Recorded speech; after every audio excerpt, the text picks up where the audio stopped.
Hello, hello, a big welcome to you. Thank you for joining. It's great to have you.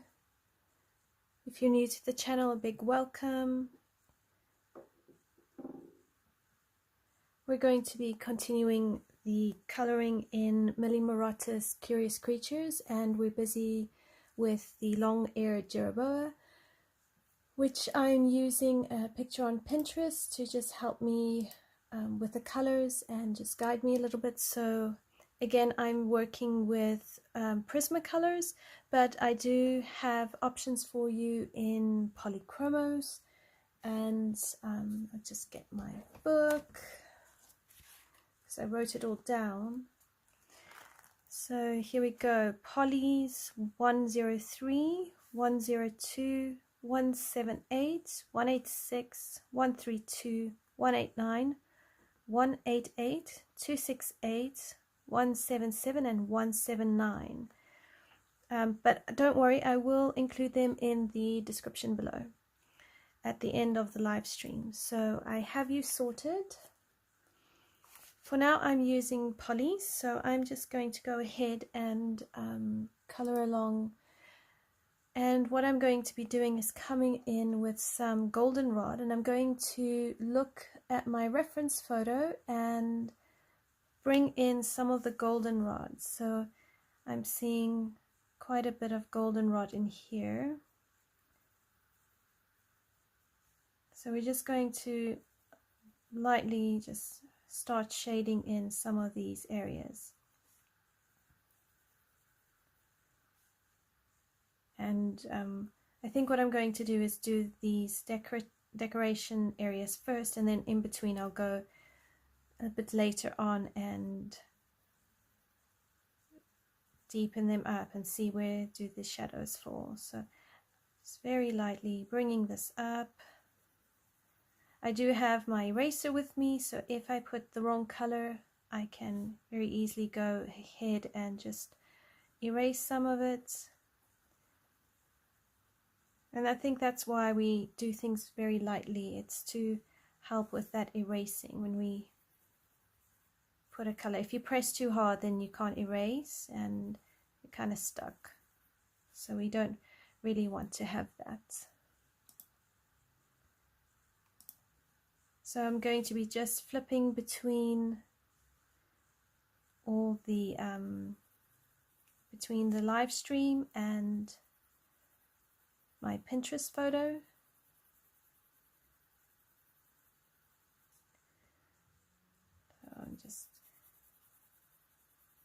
So I hope you've had a good week. Let me know how your week has been. We've had a busy week. The boys and I went down to the beach, and we met up with my gran, who's visiting from the States, and we met up with my parents and my nephew, and we had a great time at the beach, just enjoying the weather. And it was really, really great because it was overcast and it wasn't overly hot. There were a few moments where I wasn't sure if I was cold because there was a bit of a breeze. But yeah, so that was actually really, really fun. And we also test drove our new car on the motorway, and yeah, we're just really enjoying that. So that's been fun. And then the boys were busy Tuesday, Wednesday, and then Thursday they were busy. And today we were back at the beach for an air show and just a farewell to some friends who are moving, and they're moving away. So yeah, it's been busy, but it's nice to be able to calm down and just relax and color with you.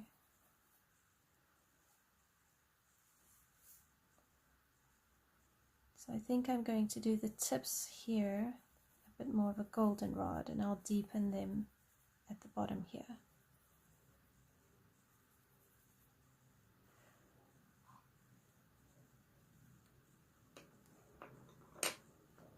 I'm going to come in with my cream, and this section here I'm going to use a cream in here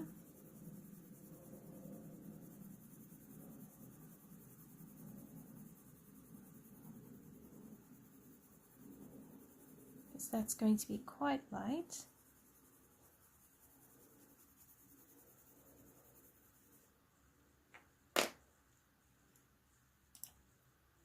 Hi Val, how are you? It's great to have you. How was your week?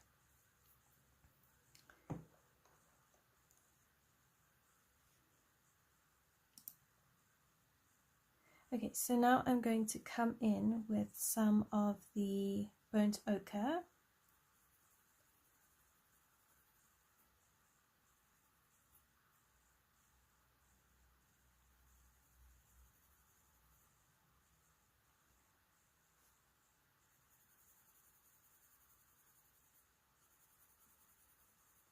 Just go through here.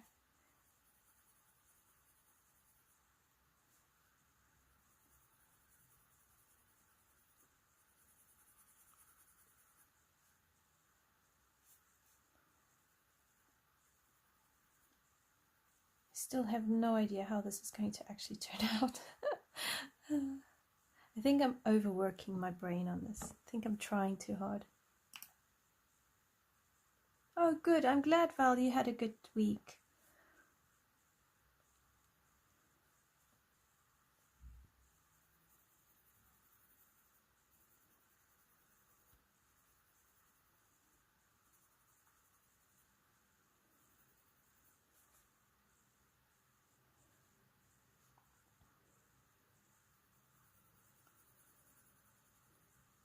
Yeah, I had a good week, just a busy week. It's one of those weeks where every single day we had something going on, which is fun and also busy. So the boys are just like really tired. So I promised them next week we'll have a slow week.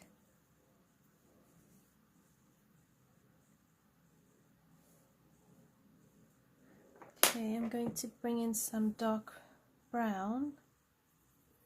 I think I'm going to do it here.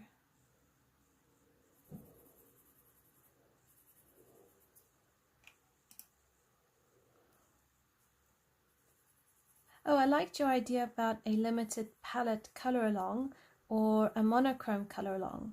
I've toyed with the idea of a monochrome.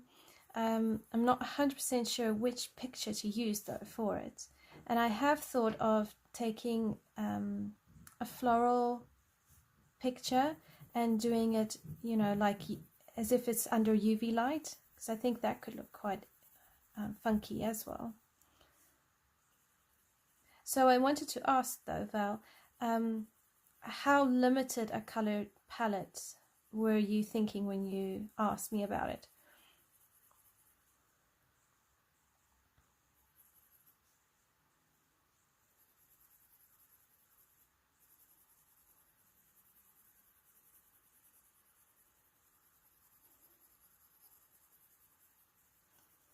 So I'm just going to do this lightly because I want this to be at the base. So it's going to be hidden quite a bit.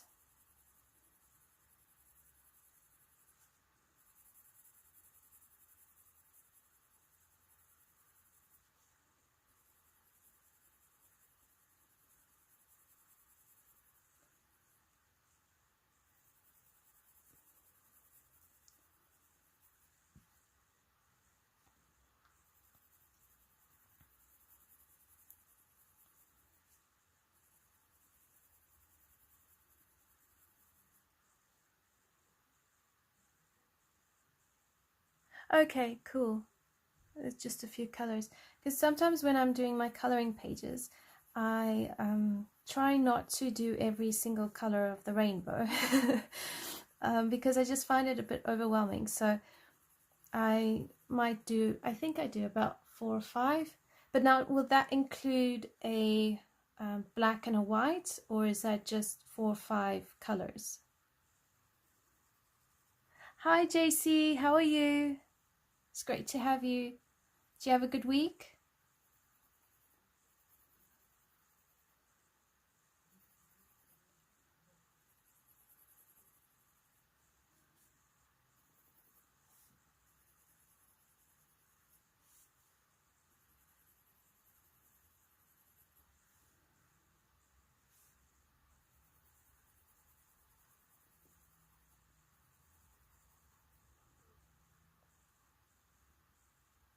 Okay, 3 or 4 colors and the black and the white. Okay.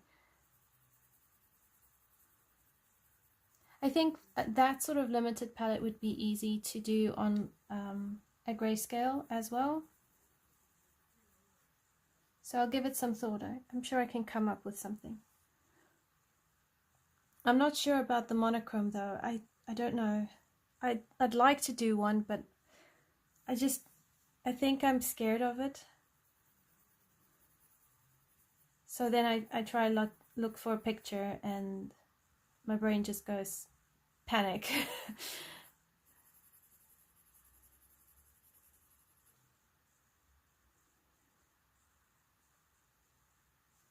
Glad you're doing well, JC. Everyone here is good. Just the boys are tired because they've been busy.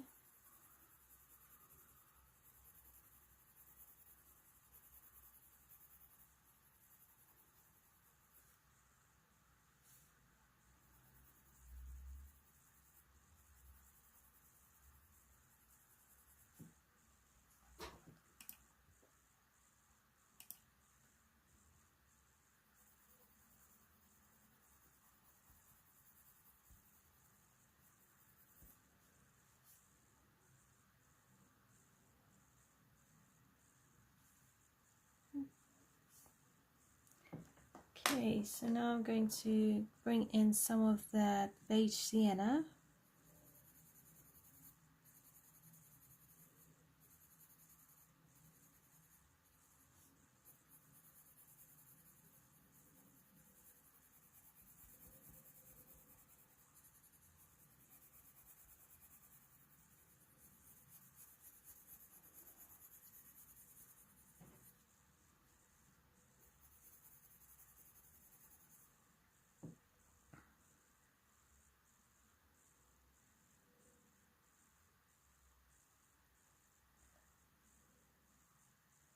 Tired boys are good boys.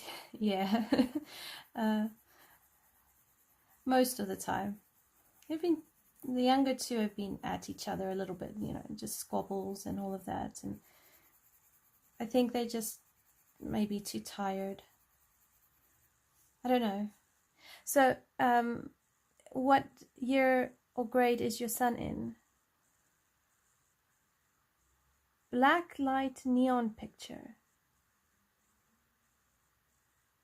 Can you elaborate for me, JC? Because I'm not 100% sure I can visualize a black light neon picture. I'm very intrigued. That sounds really cool.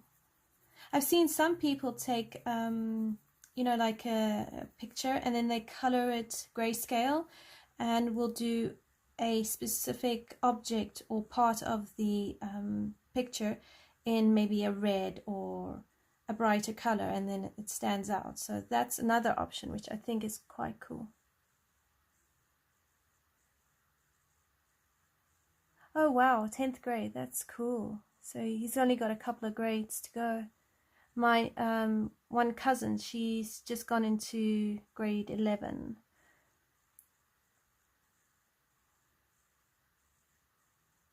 That must keep you busy.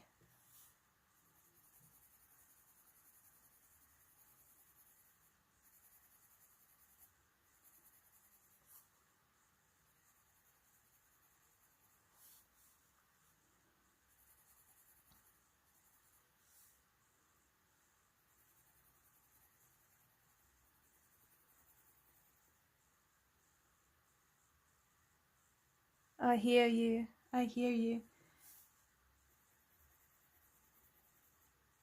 My boys are still young and not young at the same time. So the thought of them growing up and not being around, it's just I'm not ready. So I totally hear what you're saying.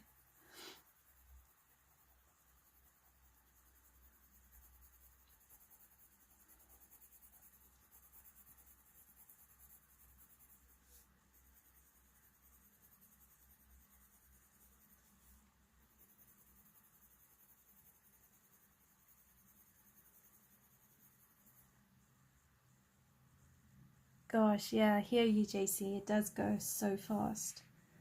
I mean, my eldest is 12 in December, and I know that I'm going to be like all weepy and sad. I mean, my middle boy just turned 10, and I was actually emotional for a while around his birthday because he was growing up, and I'll make you laugh. I remember when my eldest joined Scouts, and I dropped him off for his first Scout meeting, and the whole drive back home I was in tears as my little boy was growing up, and I felt so silly, but I cried the whole way back, and then got home, and my husband's like, "What's wrong?" And I said to him, "He's growing up," and he gave me a big cuddle, and I'm like, "Oh, I'm such a sap," but it does. It's a weird feeling, like you're proud of them and at the same time sad.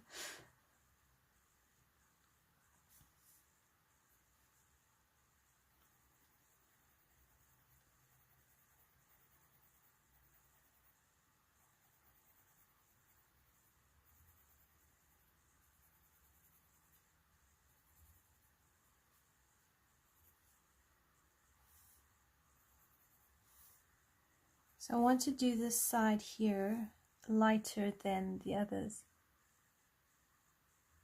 Oh my goodness, a moustache. Oh my word, that must be so fun to see and weird at the same time.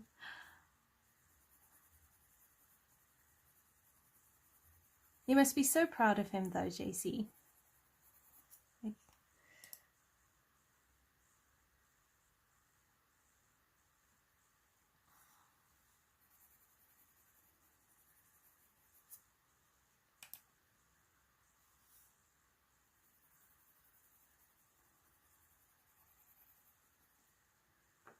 So I'm going to bring in some beige, peach beige.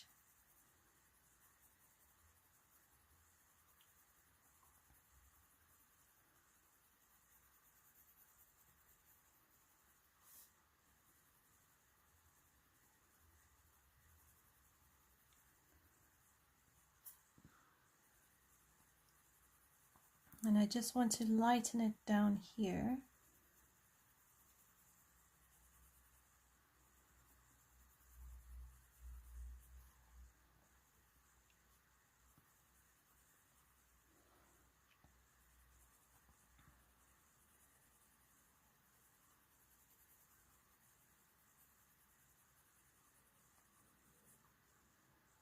And then I think I'm going to bring in a little bit of goldenrod into these circles here.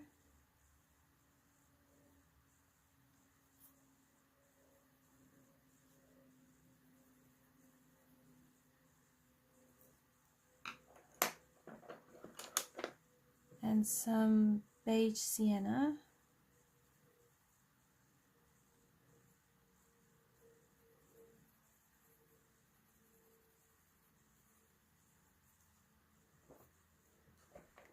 And some cream just to try and lighten this up here.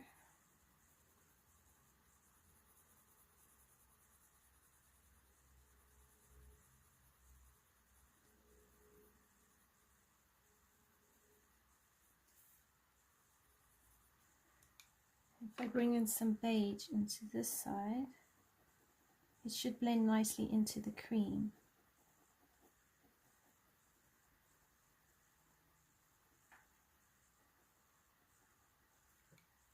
Maybe add a little bit more of that dark brown.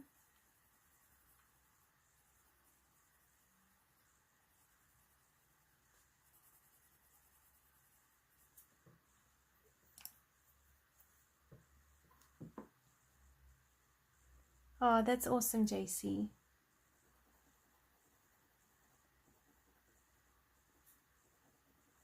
I think it will hit me hardest when my youngest is in his teens, growing a moustache, and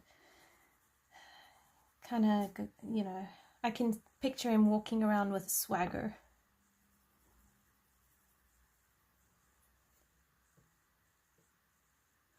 Hi Val, that whip I started. This is my notebook. These are the whips I started. So I told you I have a lot of whips. I started that one. Oh gosh, if I can find it. I did find it. Here it is. Somewhere in 2020. And I finished it today. And the other one that I want to finish, I started in 2021. And August 2021, and I need to finish it as well. So yeah, I've got loads of whips. I'm still working on getting them down because I want to try and be a bit better at finishing what I start and a bit more disciplined.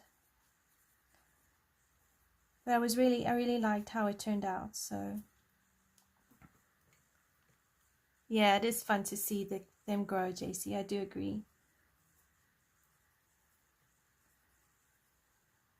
The problem with me and whips is sometimes I pick them up and I want to finish them, and then I look at them and completely clam up and go, no thanks, and put it away and go do something else, which isn't always beneficial. So I'm coming in with some burnt ochre.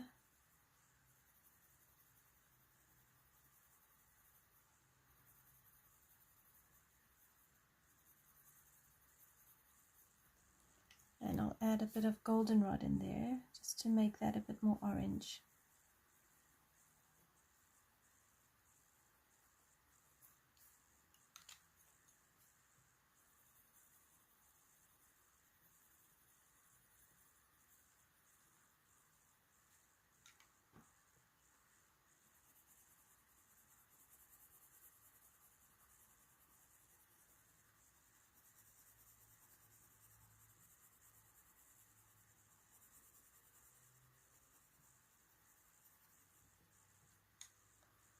I think I'll make that one quite light, so I'll do this one cream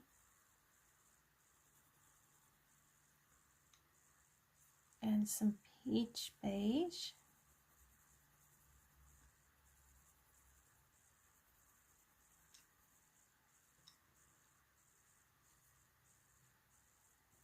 And some beige sienna.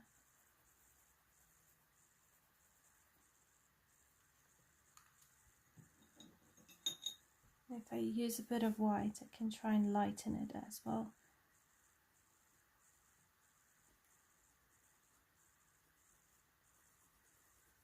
Because this area is actually quite a bit lighter on the tips.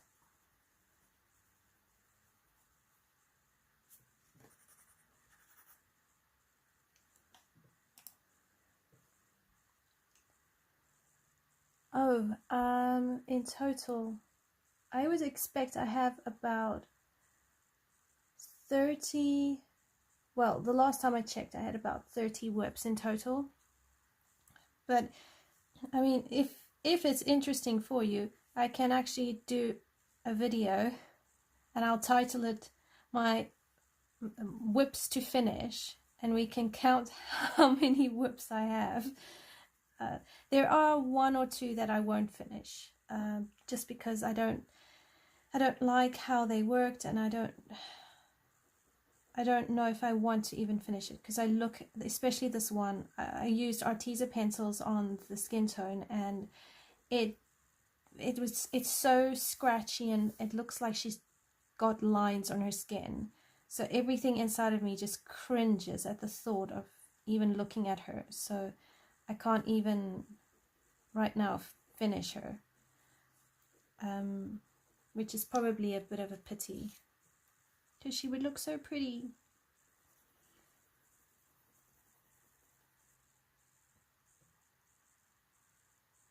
Okay, I'll have a look, and I'll get them out, and I'll do a quick video for you.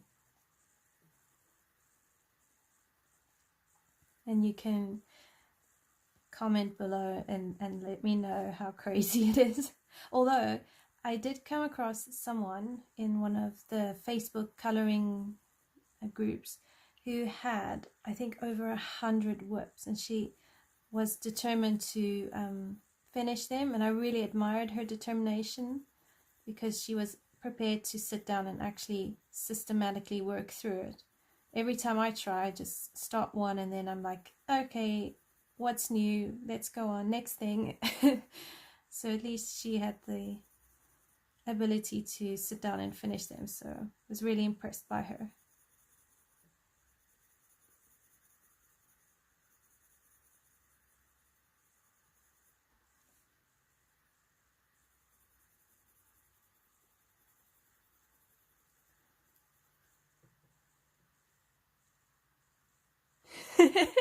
Okay, I will do that. I posted today, but it's only scheduled for the weekend. I did do that galaxy background. Somebody asked me to do another galaxy background, so I have done that one, and the video should be published on the weekend. And I use Neocolor Tools for that one. So, and I have got the I did a video on a page, one of those wallpaper pages, and drew puzzle pieces on them. So I've done a whole video on that. I'm just still busy editing it, but that I'll release soon, and then you guys can have a look at that.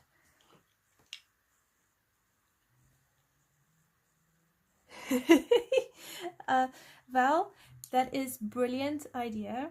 I wish I could say that I would actually do that.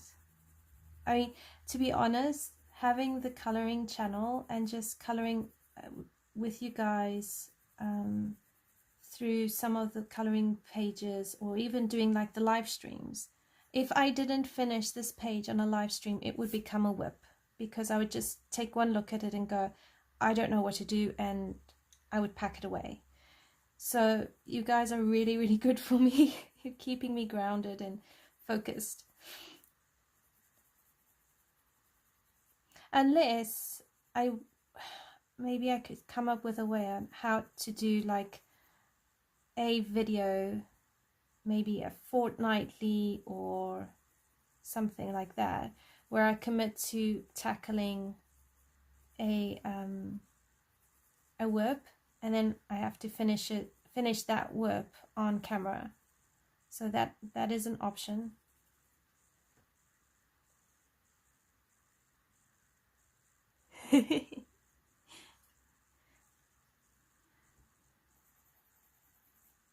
No, Val, you're good for me. Yeah.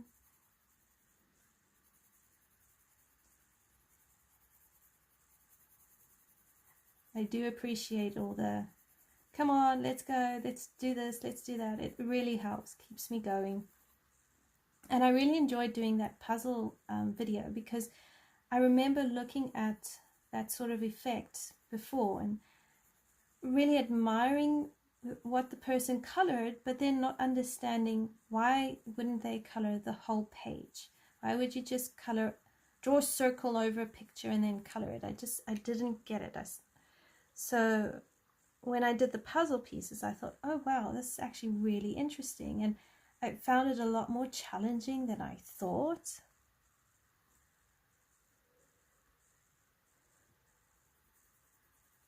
Yes, well, it helps, Val. It helps to know that you guys are coloring with me and you really want to finish the pages, so I can't disappoint and not finish them.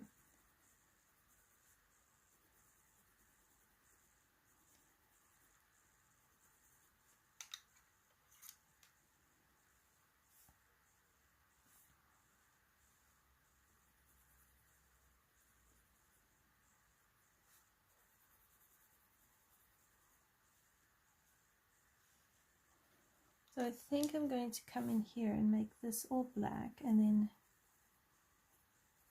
because it looks like it's sitting, it's like a leaf curved over, so if we make it stand out, it could look pretty.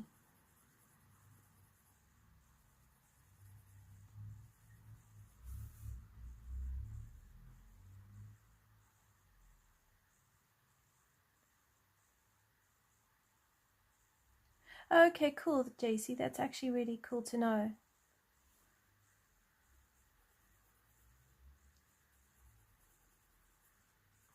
So just do a whip video and then just work on finishing it. And I suppose those are the ones that you can do as like a color and chat. So I think, is it Elm Colors, or some of them, they do like whip of the week and then they have a whole chat going on.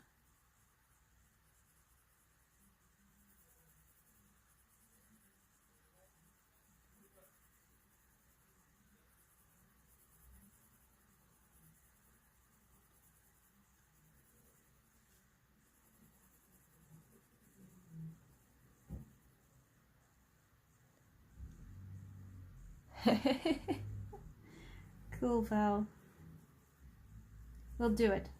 I'll have a look, and I'll first do this is all my whips, and then I'll pick one. But I've got more whips at the moment because for some reason the kids decided that they wanted to go through the books and choose pictures for me. So I have 2 pictures on the go in one small pocket-sized book, and I've got another portrait on the go in one of the Coloring Heaven books. And I started a picture in my Clara Markova book, and I've got the Fragile World one going, and then I've got another one in that Tomislav Tomic book. But that's like, the 2 of those are double page spreads, so they are going to take a while to finish. So I'm sort of like mentally going, oh my gosh, too much.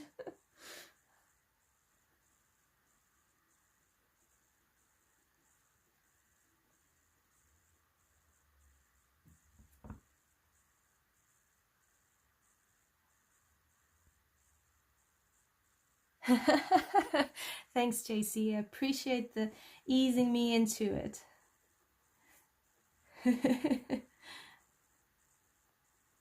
Yes. Eventually, I do want them all done, and then I'd like to get myself to a point where whatever I start in the month, I either completely finish or I finish the next month. I do want to improve on it.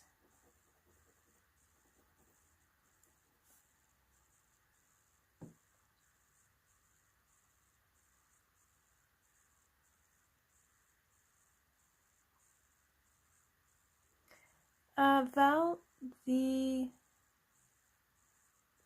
colors I'm using in this page will be in the description, and I did mention them I mentioned the polys in the beginning of the video, and I will put them also in the description. So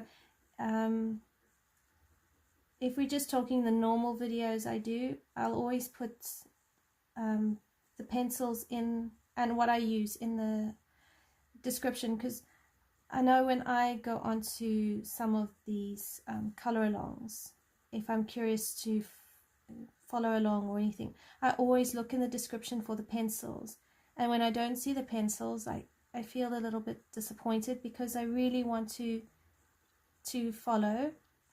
And even if I don't have the same set, if I or if I don't want to use that exact same set of pencils, I can use my swatch book and I can try find the colors that would work.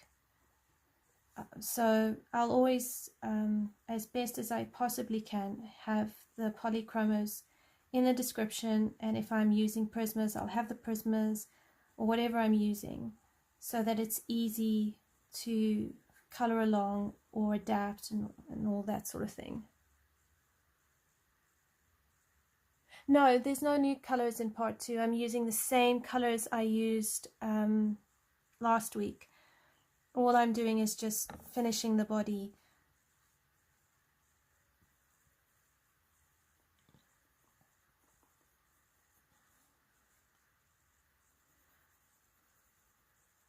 and I'm just varying where I place them. That's really all I'm doing.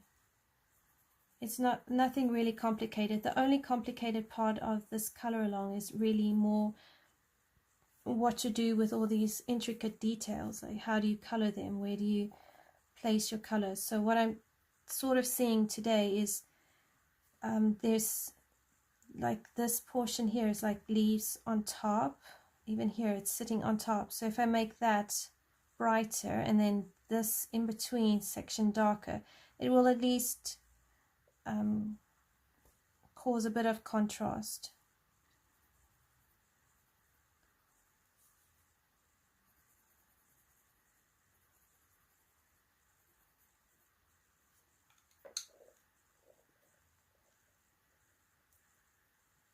Oh, it's always a pleasure, Val. I like helping.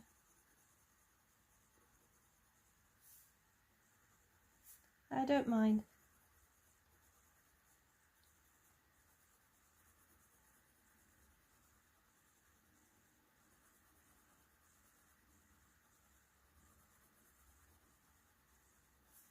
So I ordered one of Christine Karen's grayscale books, which should arrive tomorrow. So I'm really excited because I've been toying with the idea of buying some of her books and actually doing a grayscale. And I was a little bit reluctant because they are Amazon paper, but I think Polychromos works better in Amazon paper than Prismas. So I'm keen to work with Polys on the Amazon paper, and I think I also, yeah, I'm in a bit of a mood for grayscale as well. I think sometimes it's good to have grayscale because you can just really relax. Oh, there's my beige. So I want the beige, and I'm just bringing the beige in here.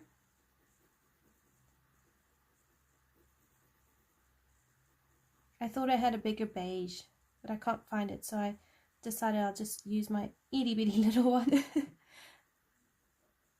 which has been sharpened down.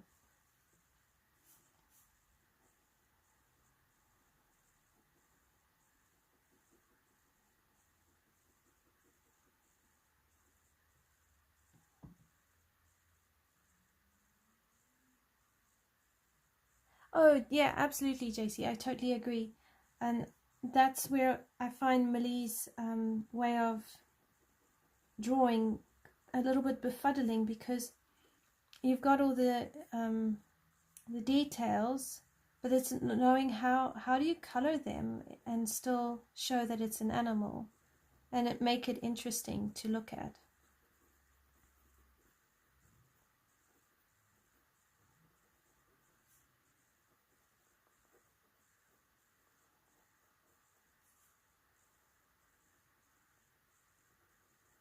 I might still use the eraser and just lift some of this color up.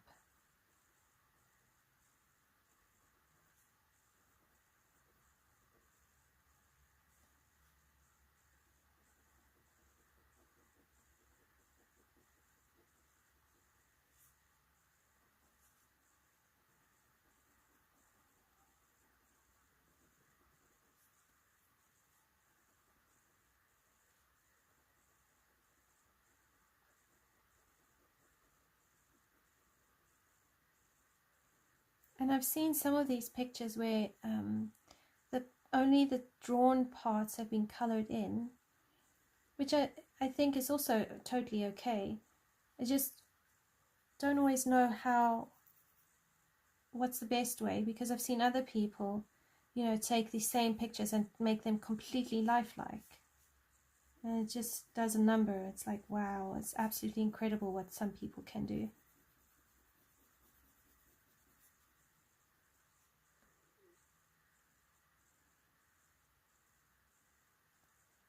I love Ken Matsuda's book.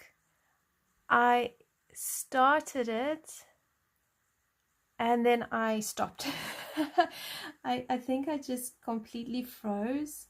So it's very affectionately sitting in my book shelf, and I'm kind of like, yeah, I know you're there. I'm just not sure I'm ready yet.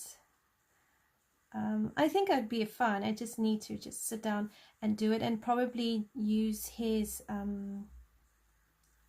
pictures and then refer to them and just do that, and while I get used to his style of drawing and art, because I think he's amazing.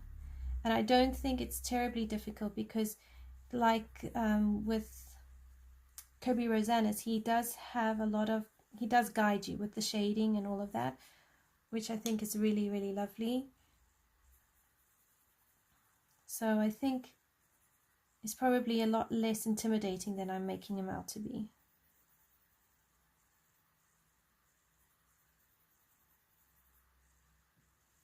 Hi Carly, how are you?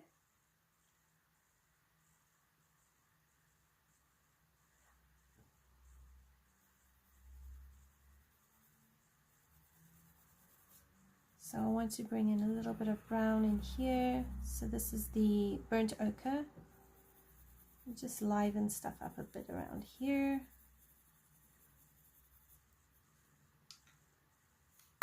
And then I'm just going to bring in the beige sienna up here.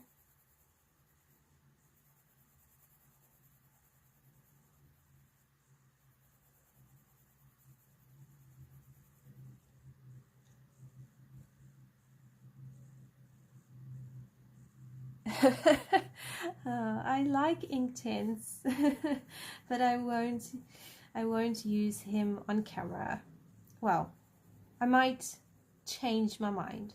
Let's put it that way. I will make sure some of them aren't with Inktense, but I might change my mind and do some of them with Inktense. Because I find Inktense as a base is really, really lovely.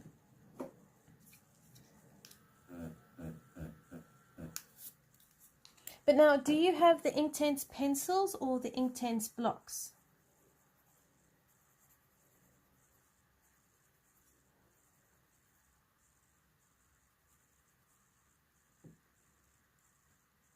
Yes, Carly, I'm doing well, thank you. Oh gosh, yeah, I hear you about that one, JC. Johanna Basford has got amazing illustrations. The only thing that puts me off hers is the small details, because I go over everything so much. But I do like her work, and I think some of her more recent pictures do give a bit more space for layers as well.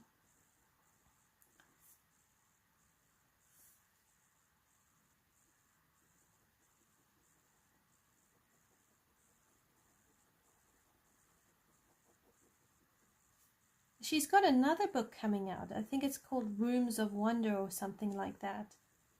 And Rita Berman has released a freebie. I don't know if it's still up.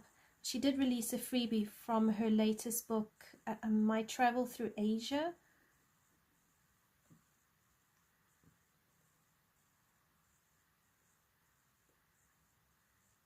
Oh, what scares you about Inktense?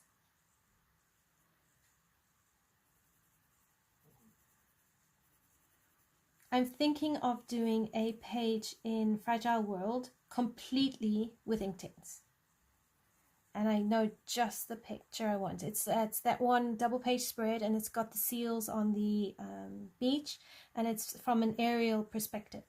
And I think that with Inktense would look really great, because you don't really need to do too much details. You can get away with treating it with Inktense. I think it would actually look really, really nice. So I've even gotten some photos off Pinterest, and I think it was Pinterest, and saved them. And all I need to do is just plan the colors. But I think it would be quite an easy one to color. So that was white, and now I've got the cream.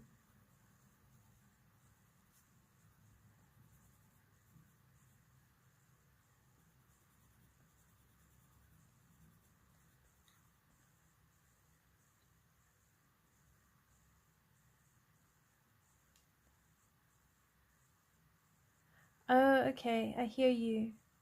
So when you say a result you would be happy with, what would that look like?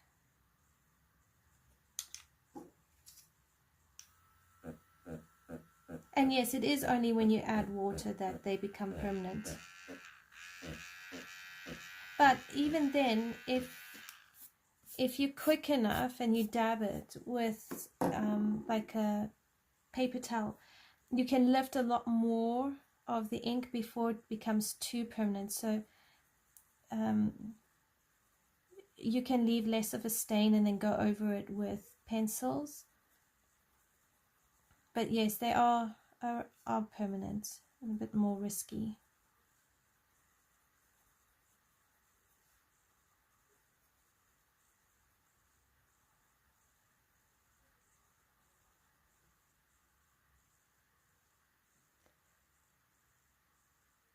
Okay. I think then if you're going for the not grainy and splotchy, I would assume you would need to do a lot more layers. So you would put down your first layer, activate it, let it dry completely, then go over it again and layer it up that way.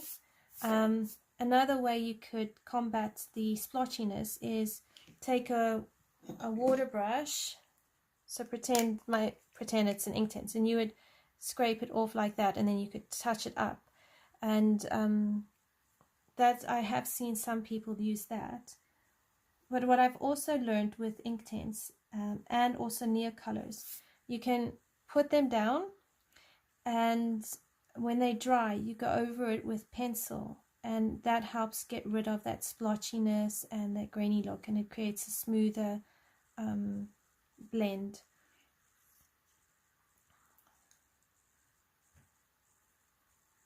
It is a pity not many colorists do videos with Inktense though. I think there are a lot more people who would like to use the Inktense but just don't know how.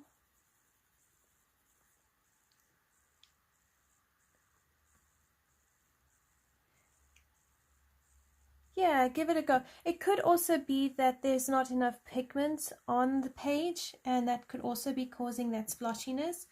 I did test Inktense in the Secret Garden, and I was a lot heavier with it at that time, and I found in the small spaces it worked quite well. I don't think it was too splotchy, but when I used them for backgrounds or base layers, I created a more splotchy effect because I was a lot lighter on the how much I put down.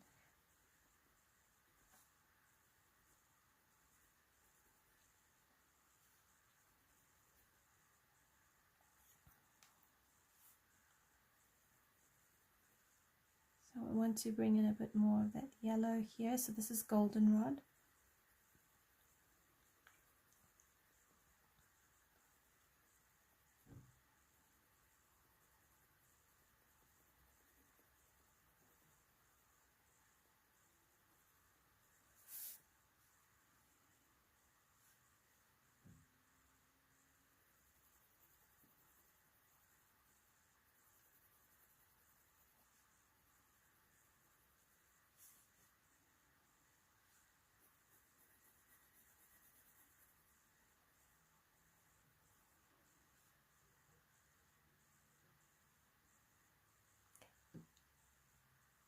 Yeah, I think so. I think Inktense has become one of those mediums people use for backgrounds because it's quick, it's easy.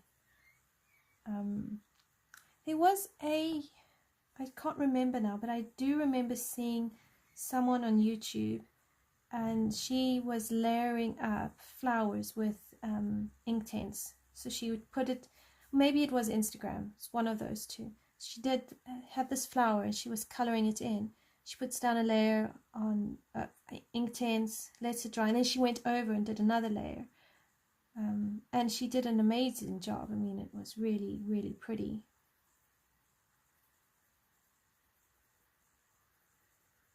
I haven't seen anybody use the Inktense blocks very successfully.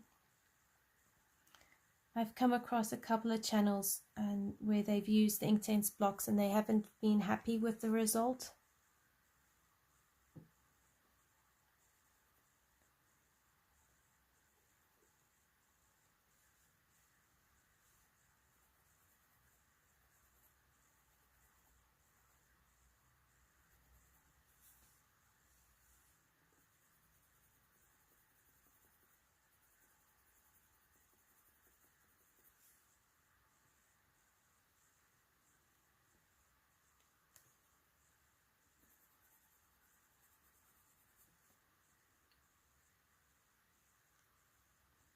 Alright, I'm going to come in here with a bit of this beige sienna.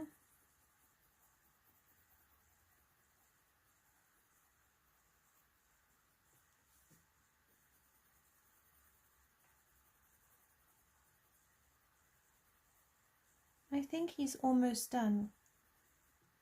Any suggestions? Think his looks alright? Maybe we can start a different page.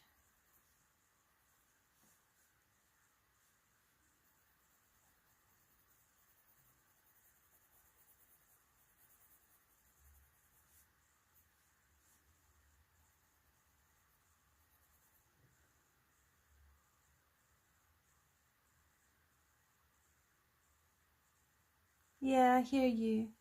It's tricky when you don't see a lot of really great.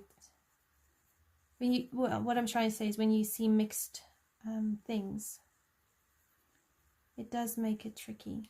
I think I'm going to make this bit darker.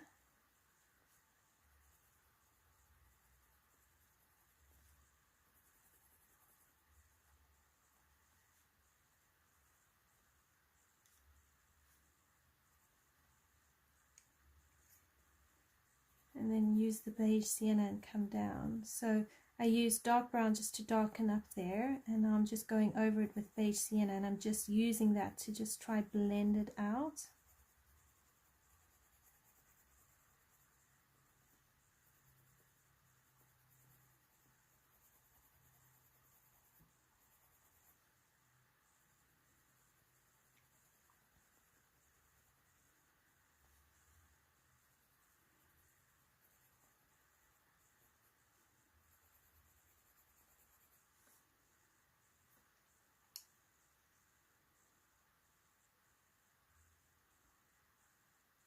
Dark brown lines. Which ones? Are you talking about these ones? Finish your whip. Okay.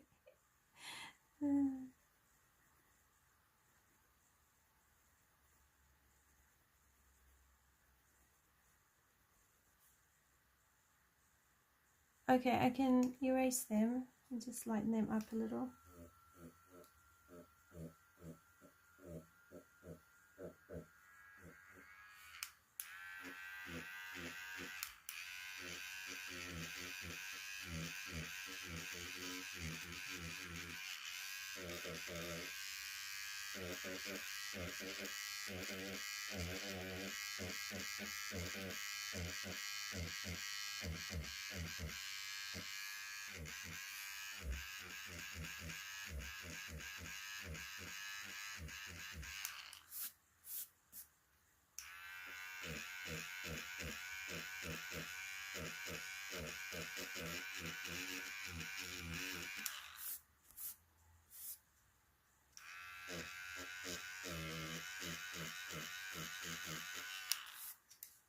Alright, so I was heavy-handed with the dark brown.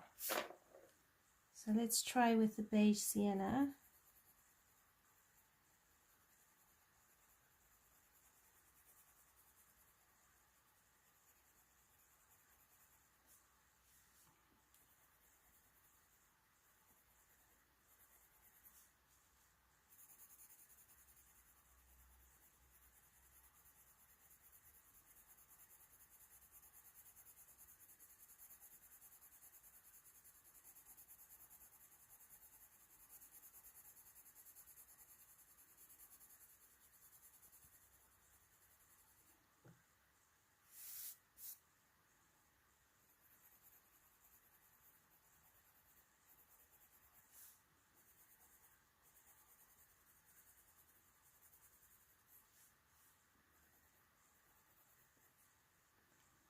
Alright, let's bring in a bit of peach.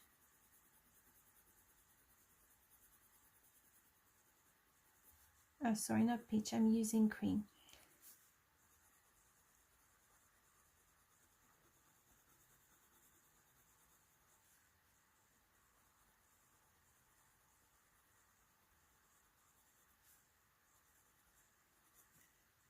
And we can use a bit of beige up here.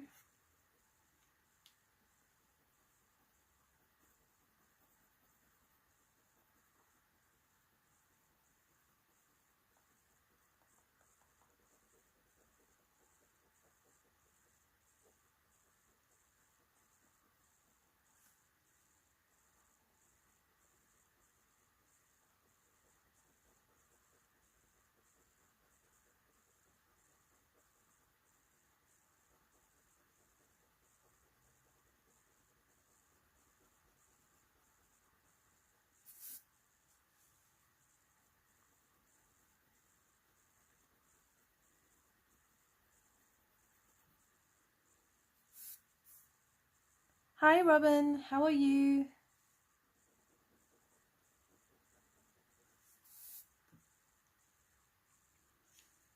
Okay, some more beige sienna.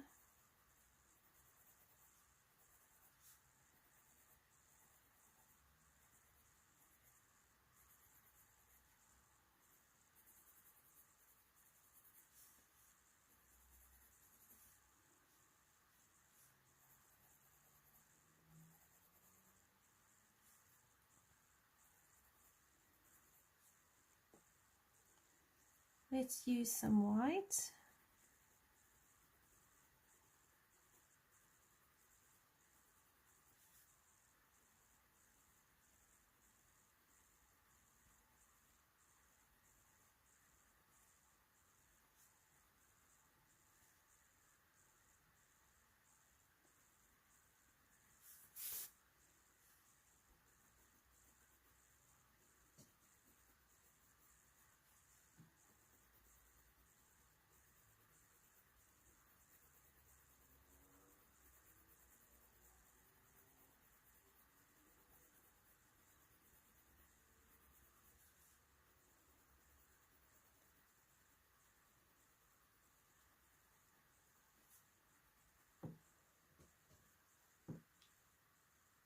Oh, good. I'm so glad you love your ink tints. What did you color with them?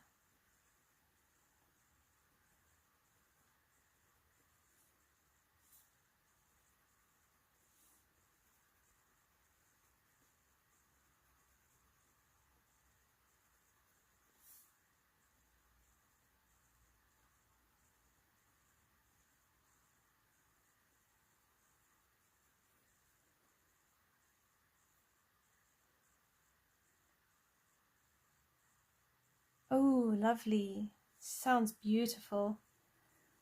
I must actually go look at... I must go have a look on Etsy again.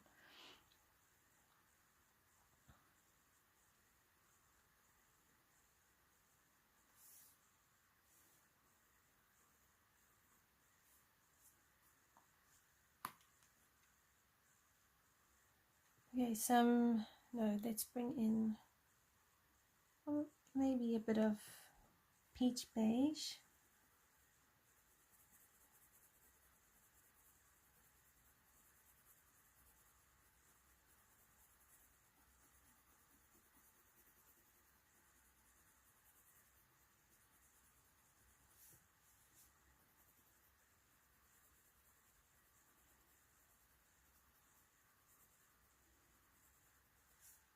Is he still looking too dark? Yeah, Inktense is really great. And they don't, you don't go through them a lot. So they will last you a really long time.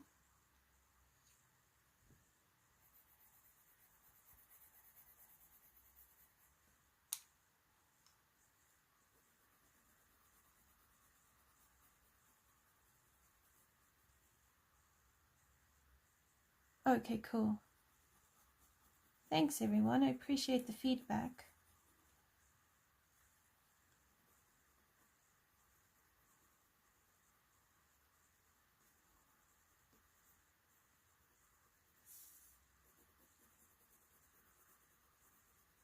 So it looks like me and dark pencils is like me driving the car, heavy-footed.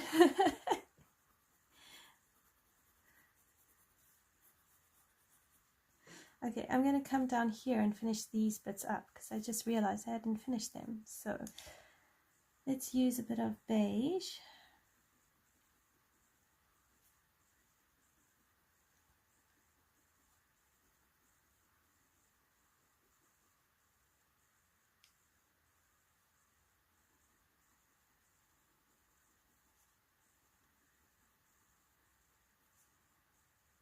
Does anybody enjoy A. Pole's Forest Girl coloring book?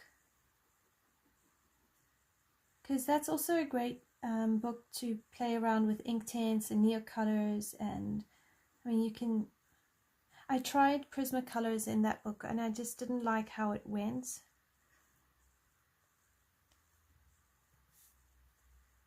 Let's use some cream.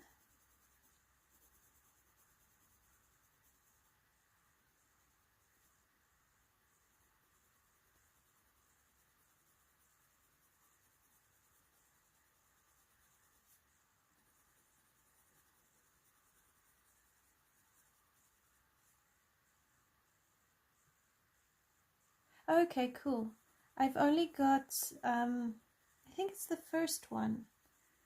It cost me a small fortune on, I think I bought it on Etsy, and it's really, really lovely. I've got one completed page in it, and then I experimented a bit with skin in the page, because at that time I had Castle Arts, and it was before I got the Prismas.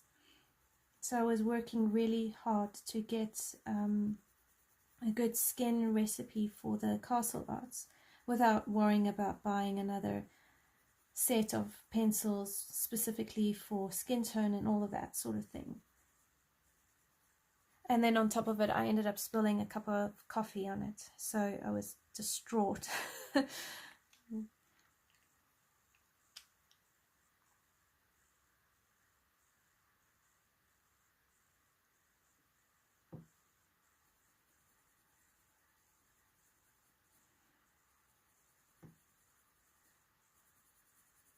So this is the beige sienna.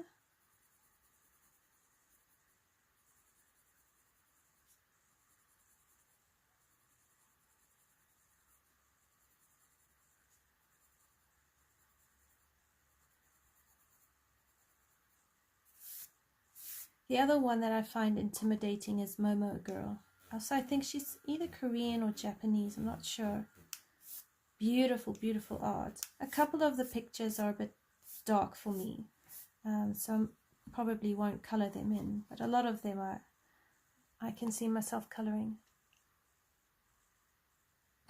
Yeah, no, it was a very, very sad lesson, because I specifically bought that coloring book to do a picture in it for a friend, and the picture I was doing got so ruined by the coffee, and I didn't know what I was going to do, so I had to do a different page for her.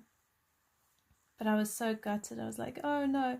And then I think what I ended up doing with the picture I finished, I used a tea bag because it was already stained with coffee. So I took a rooibos tea bag, or red bush tea bag, and I used that, and I deliberately stained the picture and went over it with Prismas, which didn't work out so great. And then I went back and did Neocolor IIs, and I finished the whole thing with Neocolor IIs.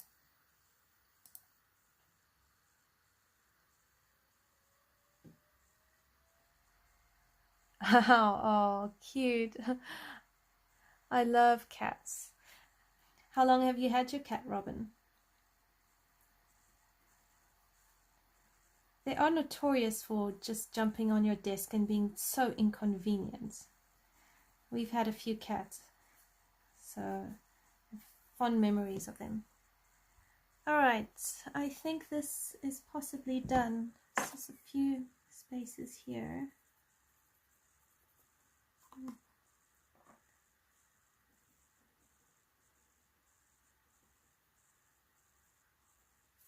I think he's done.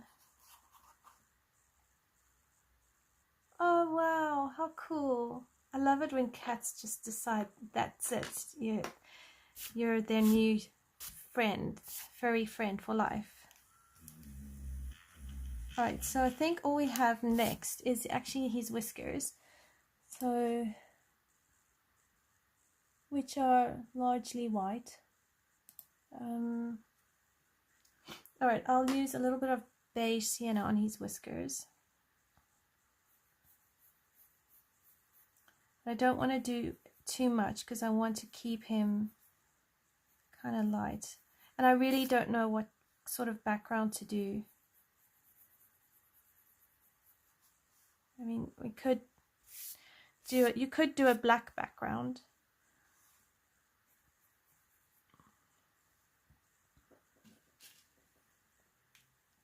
Oh, cool. And my first cat was from a wild litter. And then she ended up giving me kittens twice a year. And I had to rehome them. And that was for a good few years. And then she went feral. And we had, I think my dad put her down. Because she started attacking us. And he didn't like that. And not that I blame him. I get it. And we were in rural Mozambique at the time. So, yeah, not great. I was very fond of her.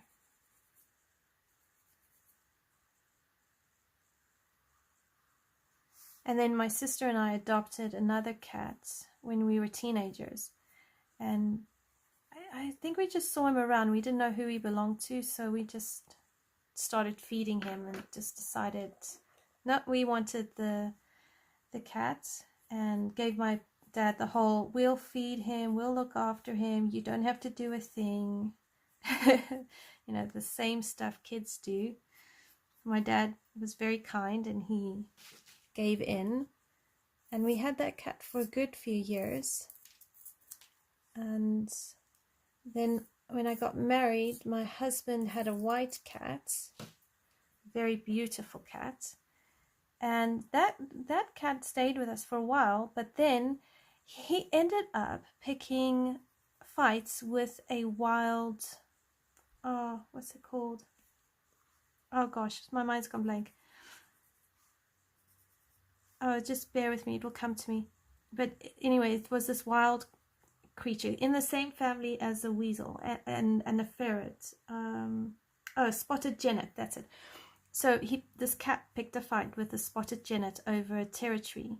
He came into the house one day, and he had chunks of fur had been pulled out of him, and we were baffled. We're like, what is happening to our cat? Why is our cat coming with these spots of fur clawed out of him? Like, what's going on? And then the one night I'd made a roast chicken and I had it on the counter, and the next thing, the spotted genet saunters into our kitchen and is about to take the roasted chicken out of my kitchen and outside. And we realized that that's the creature that our cat had been fighting. And we were just completely amazed that something like that would actually be around in our area, because, you know, we lived in the suburbs. I think it was a few weeks later we didn't see our cat again. I think he got beaten by this genet, and so that was that one done. So sad ending to a really weird story. Poor thing. Then my mother-in-law brought us another cat, and we enjoyed that cat. I loved that cat, and we couldn't bring him when we moved, so I haven't had a cat since we've moved over. Yeah, poor kitty.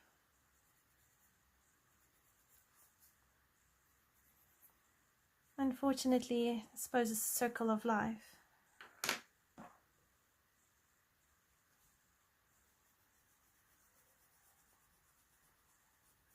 Okay, so I think we can do whiskers like that, so it gives it some sort of a look, but it's not completely white.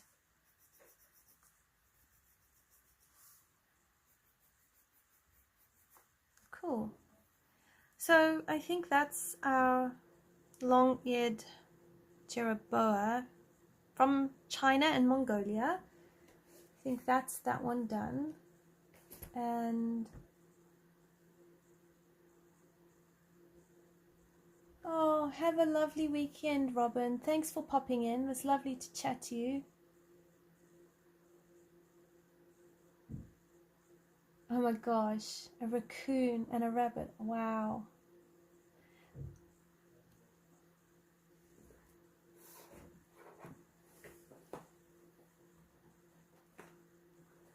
So I'm just looking at my pile of whips now. Seriously, it's sad. I've got so many.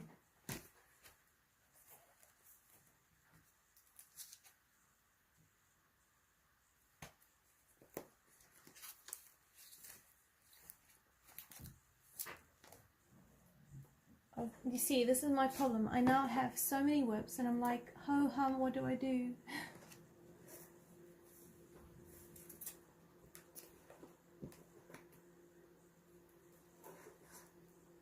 Oh, yes, I can. One sec.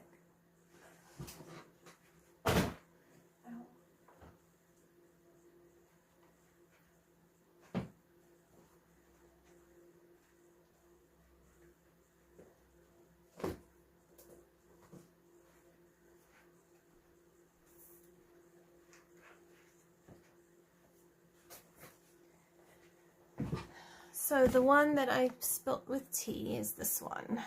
And I finished it with Neocolor 2s. And let me just zoom you out so you can see it a bit better. And except for the skin, I didn't do the skin with Neocolor 2s. I used Castle Art pencils for the skin.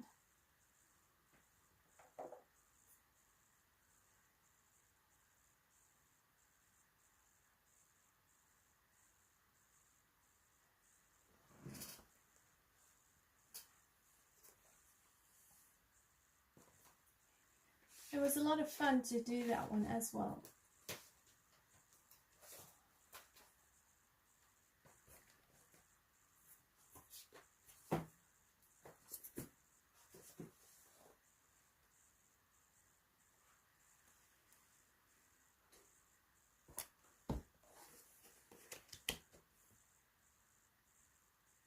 Yeah, it did work out quite well. I was very pleased with it. And it didn't take too long either, which was a relief.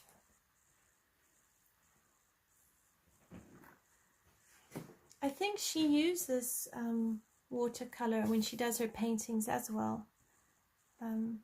So you can see here, there's the coffee stain, because the coffee spilt all over this page and I was using pencil here. And then I just panicked and it stained all the way through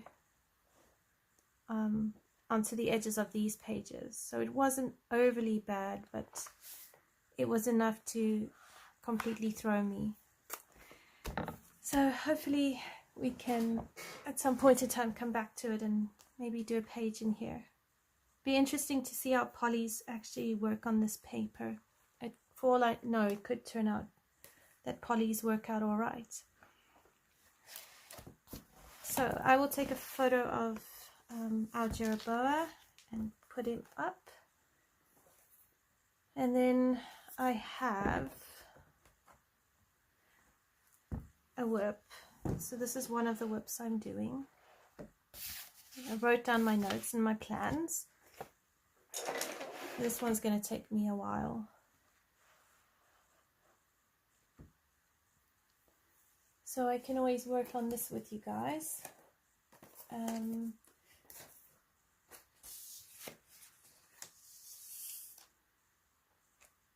So I'm working on a pinky blue sky and then I've got to figure out the clouds.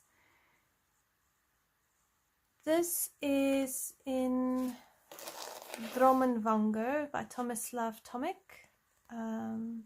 There's another name for it as well, Zemel Snova, something like that, I don't know. And I was only going to do one ship, and then I've ended up going into both ships. But the color combo I'm using for the boats I got out of the Colorist Special Effects by Helen Elliston, and I used a picture for the whale. I wasn't sure how to color him, so I got a picture of him, and that's worked out quite well. So I hop between the boats, and I just basically use a beige, I use a light umber and a black to do the wood effect, and then I'm using a variety of reds on the sails, and on this sail I want to do similar colors as the blackberries, because the idea is to bring the blackberries, so it's a red sailed ship with blackberries and then a black sailed ship with strawberries. And then I'm going to do the trimmings in gold. So that's sort of the idea that I'm going. And I used gel pen to create like gold ropes. And then every now and then I get lost. Yeah, I like the watercolor as well. So I need to go over it with white Posca and just do all these water lines with white Posca or white Sakura Jelly Roll. But yeah, it's a lot of fun. And then the flags up here I'm going to do red, so it contrasts. And this is kind of how I limit my palette. So whatever colors I end up bringing, I try to stick to them. So it's like, you know, the blues, the browns, the reds, the blacks. And so here you've got the red boat with the blackberries, and here you've got the black boat with let's see if I can bring it up. There you go. So there's the black boat with the strawberries.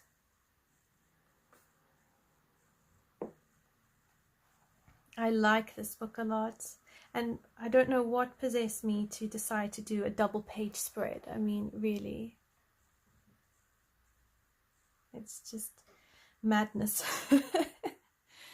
So I think this might take me a while.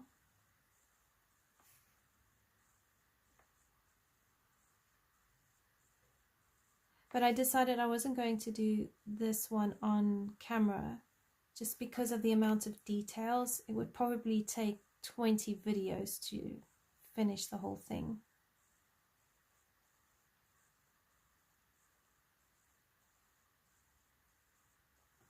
Thank you, you're very kind.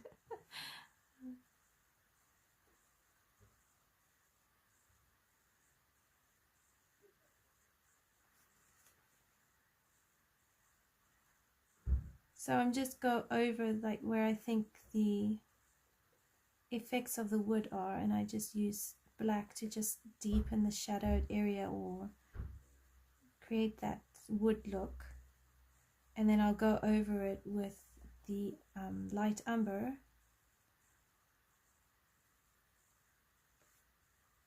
But even like with this, I have no idea how you're supposed to color in a boat. So I decided I wasn't going to worry about light source and that sort of thing, because I just don't know how to interpret that onto this sort of a page. I mean, ideally, I'm kind of seeing them traveling towards the sun or facing the sun, but I don't know how to reflect that. So I thought I'll just go easy and color it imperfectly and just get a feel for ships and that sort of thing.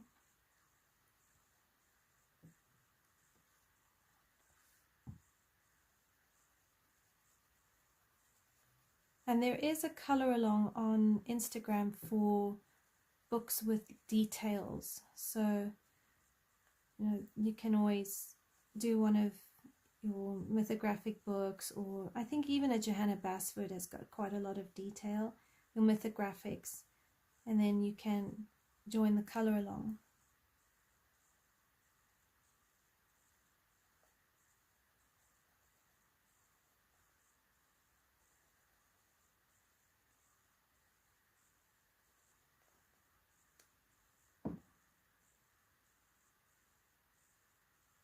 Oh, it's a pleasure.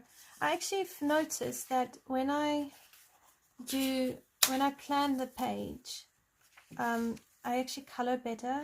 So what I did is I wrote down I wanted blue water.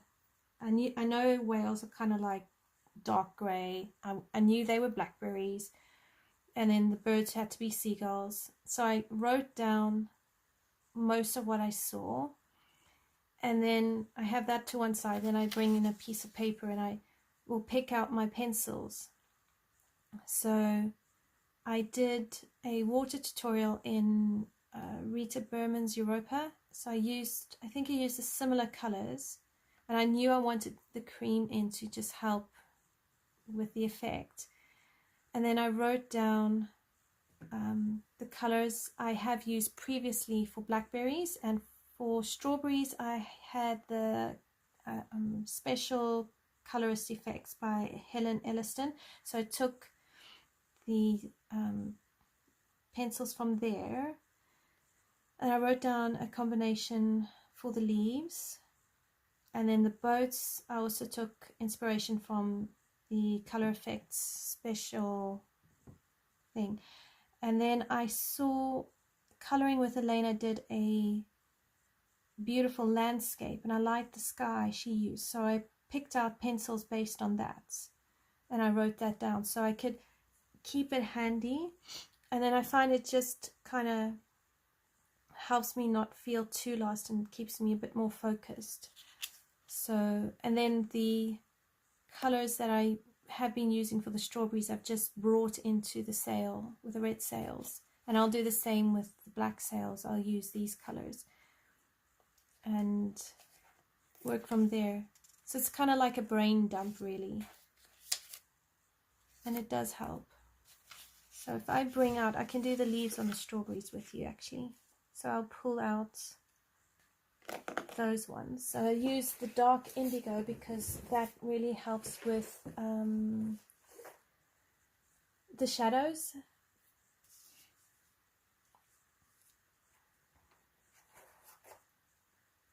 So for the leaves I would use spring green.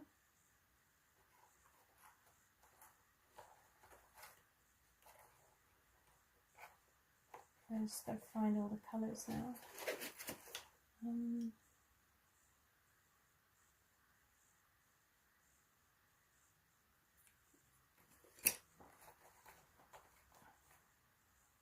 I would use an olive green. Just need one more.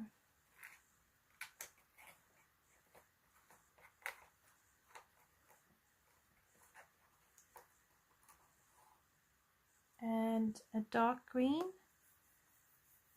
And then 901 is your indigo, which I can't use because my dark indigo is that small, and I really don't want to keep sharpening it and then the lead just drops out, so I just reserved it. If I really need to, I can use like an endothrine blue, which is just as good. It's not as dark, but it's not too bad. Or I could use a French grey. The strawberry tutorial is great. I just got stuck with it though, because on here you've got the strawberries on all different sorts of angles, so I wasn't 100% sure how to interpret the angles, but anyway. And then I couldn't do the dots on the strawberries the same way as the tutorial, so what I did is I just took a gel pen, like a neon kind of gel pen, and I use that instead. And I think it works all right because it's still giving that seeded and pitted look. So this is just spring green, and I'll just come over onto all of these and do my leaves.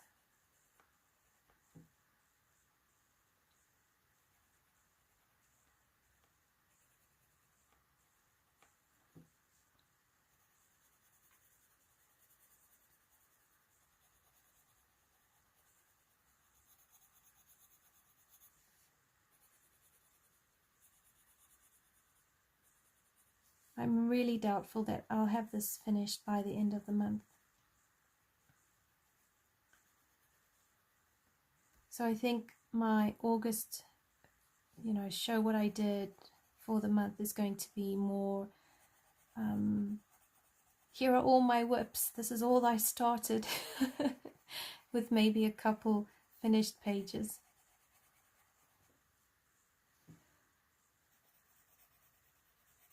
How many pages do you tend to color in a month?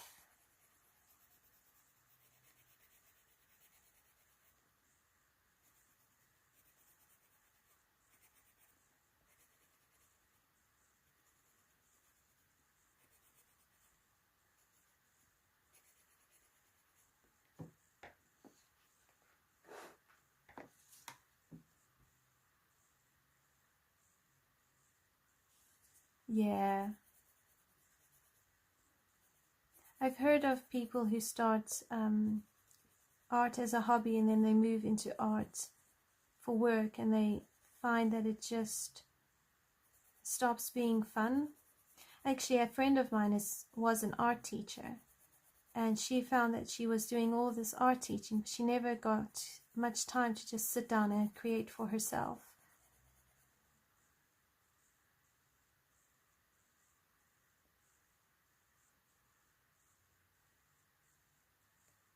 Well, less than 10 is still great.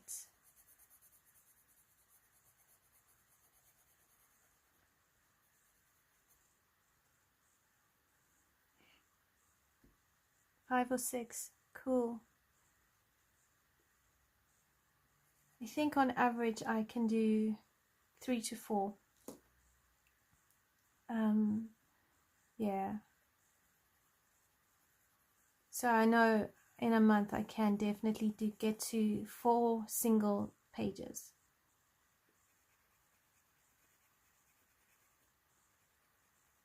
I've seen some people who do like, I don't know, 20 pages in a month. I'm like, how did you do that? And it's just awed.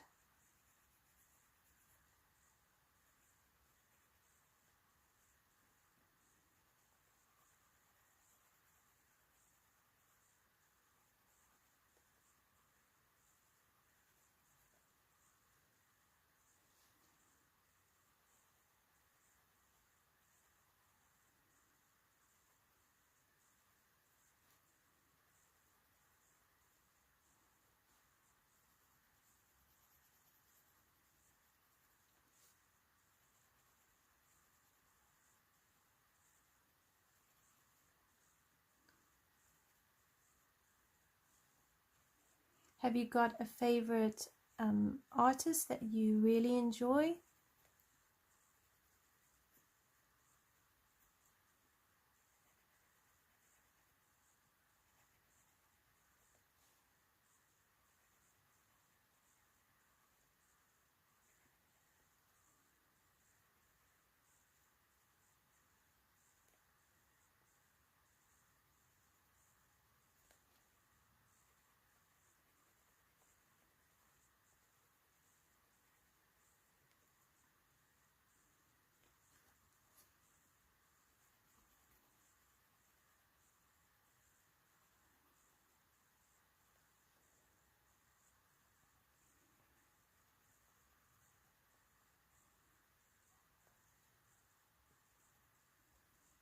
So I'm just trying to follow the angle of the leaves. So here where it's bending a bit, I know that that's going to be a bit darker.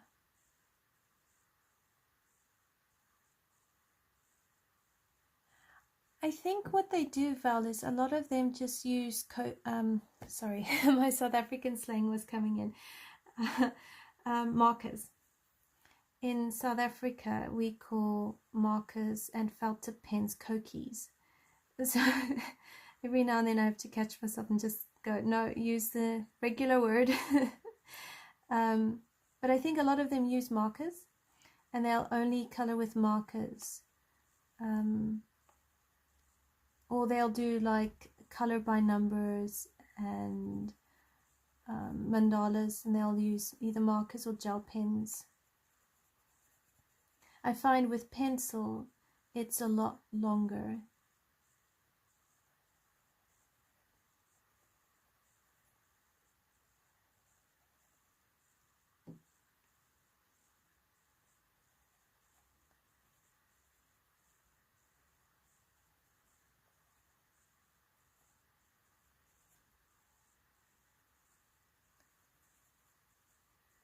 And I also found in the beginning, when I was starting coloring, mixed media was also really tricky for me. I didn't know how to do that. Yeah, I'm not a color by numbers person either. It's just not my thing. And some of them are really weird. But I totally understand that other people enjoy them, and that's great, and there's a market for them. I just like having a drawing, coloring it in.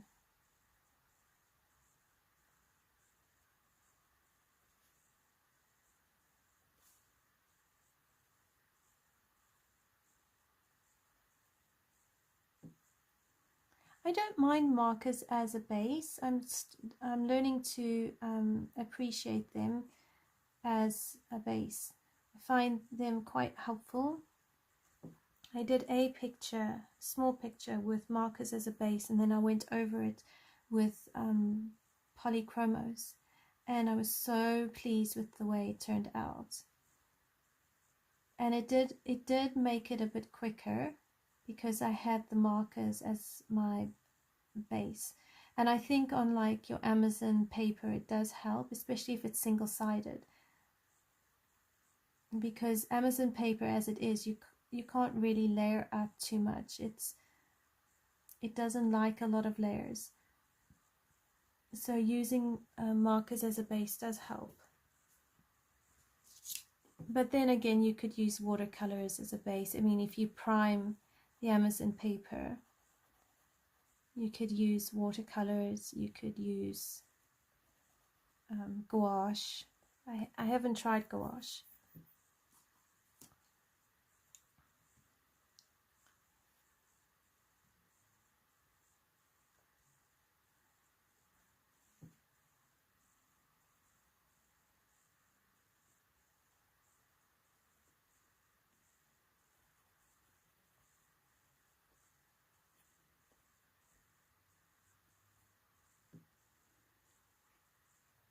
So I was thinking for our next color along, or on our live, we could do something out of Nice Little Town 6.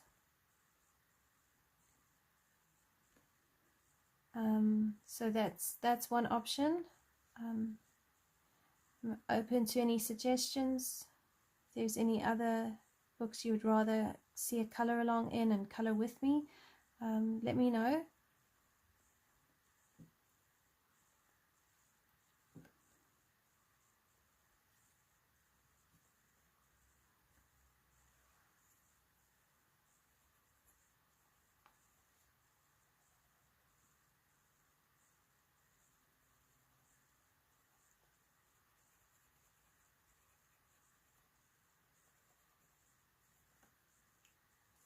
Hi Dawn, how are you? It's great to have you. Did you have a good week? How's your family?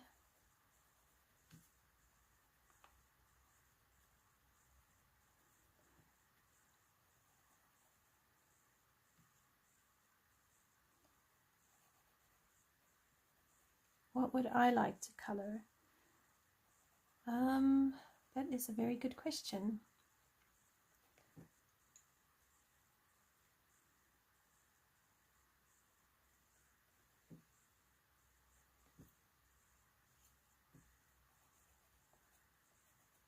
I wouldn't mind coloring something out of Romantic Country or one of Kanoko Goose's books.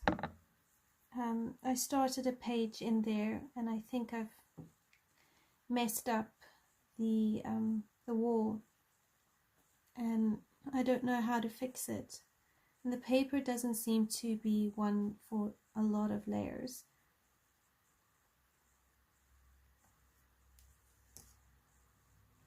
Or I like portraits, so colouring in a portrait could be fun if you guys want to learn how to do skin. I'm always keen on a portrait.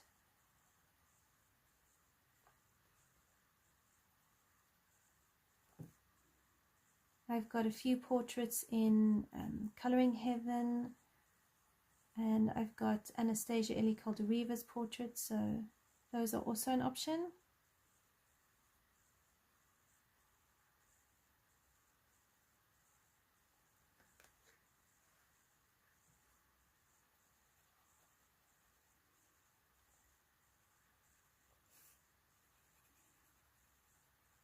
Or we could pick out some autumn pictures. I've got Creative Haven's not Country Charm, Autumn, one of her autumn books.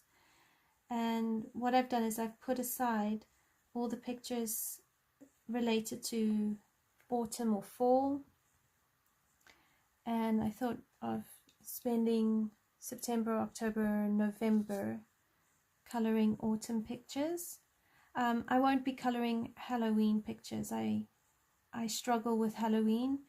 I just can't get past the whole spider web. Okay, I don't have a problem with spiders and spider webs, but it's like zombies and witches and scary stuff. I just really struggle with it. So I don't do Halloween, and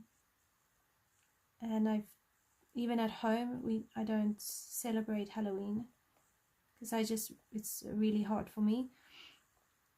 So but I'm happy to do like fall related pictures or harvest pictures or mushrooms, anything that you could do with an autumn color palette. So I'm happy to do that.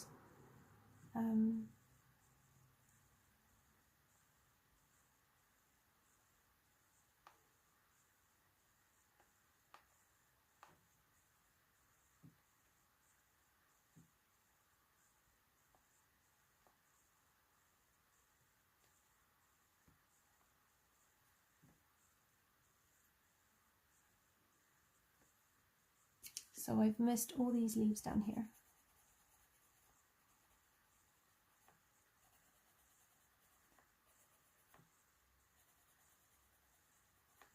There we go.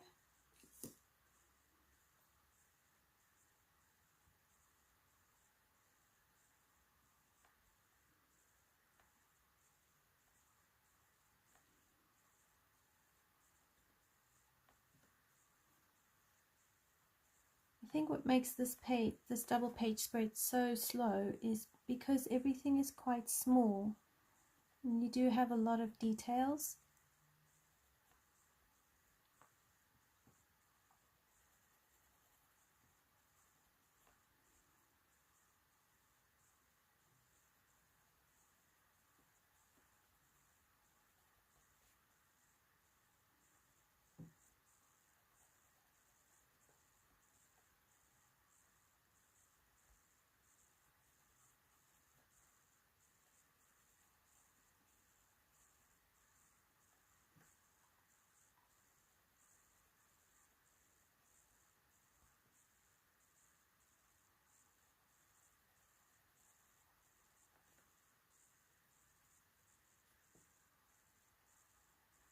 So I'm just alternating between olive green and dark green.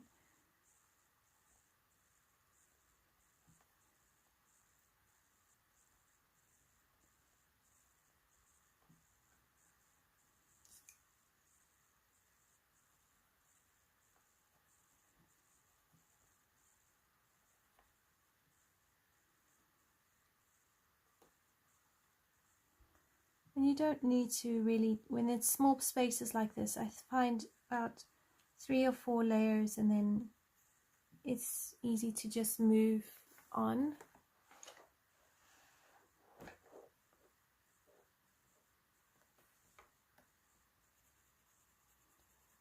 And what you want to do with the strawberries is wherever the stem is, it's hiding this section here. So you want to get that dark and then you want to come around it and down.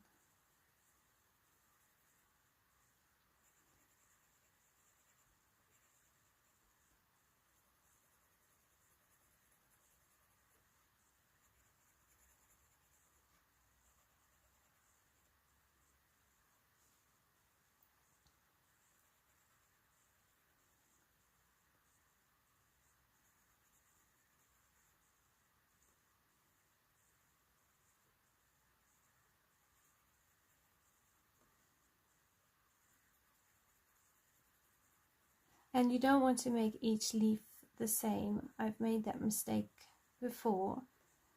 So you do want to try and vary your leaves.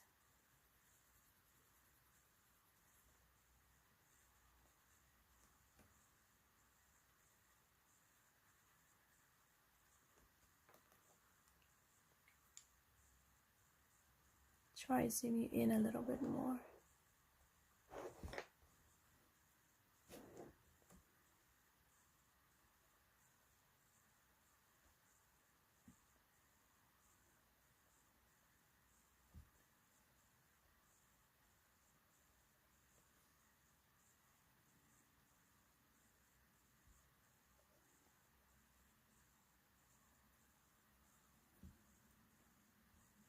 So this is just the dark green, and I found olive green on its own, it isn't always dark enough. So if I put the olive green over it, it just pops a bit more. And then if you're doing like grass, you don't want to use things like dark green and spring green together because it will be too green. And grass tends to be more olivey with a bit of a brown tinge to it. So what I've seen and found is using some of your darker French greys for your shadows and then go over it with an olive green, and then you want a less bright green and maybe a bit more of like a lime peel type green, and that will just help keep your grass pictures from looking too bright.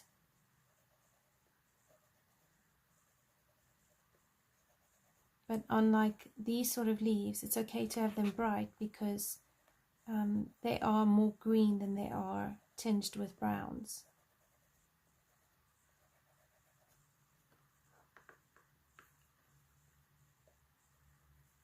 So I lay down the olive green first, and then I go over it with the dark green.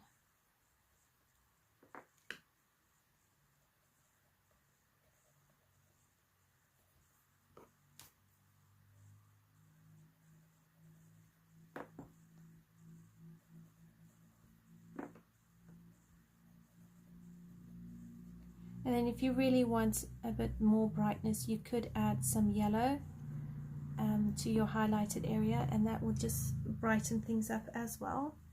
So like there we've got all the strawberries. I'll bring you out a bit. There, the strawberries are kind of done now, so the green really just makes them pop.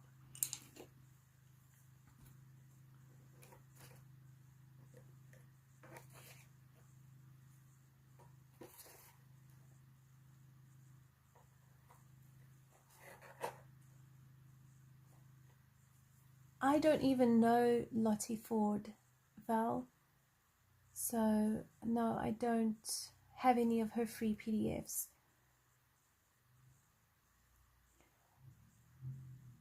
I find I'm better with books than with PDFs. I tend to forget about PDFs. I think because they're not on my shelf staring at me going, please, please, will you color with me?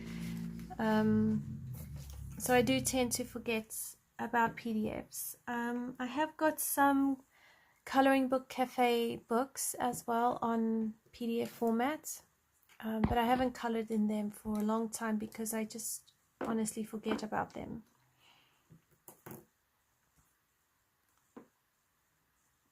But I will definitely do a Google search for Lottie Ford and have a look.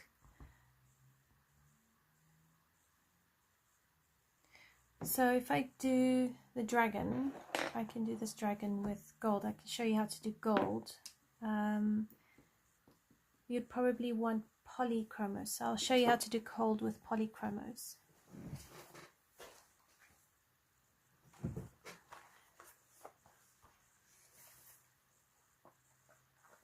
So you want things like green gold,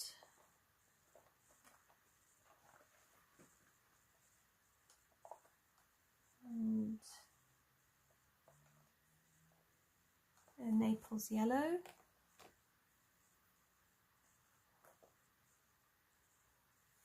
a raw umber, and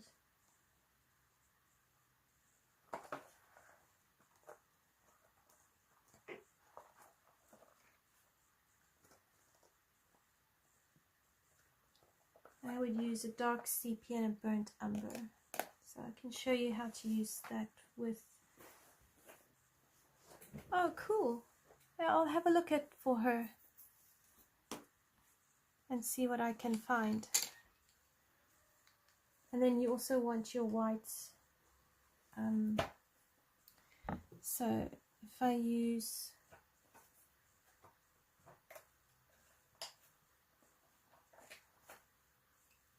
So with polys, you want to lay down your lightest color first.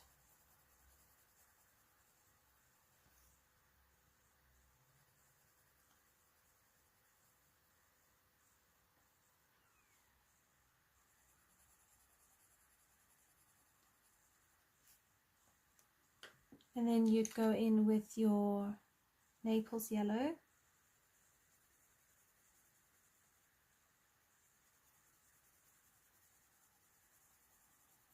And wherever you put the white, you'll feel it as you get there, because it will react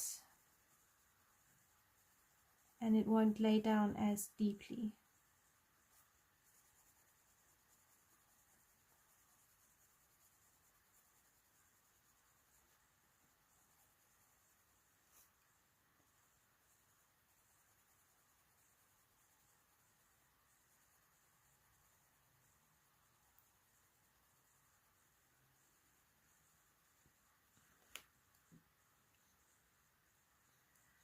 I have Twilight Garden by Maria Trolle.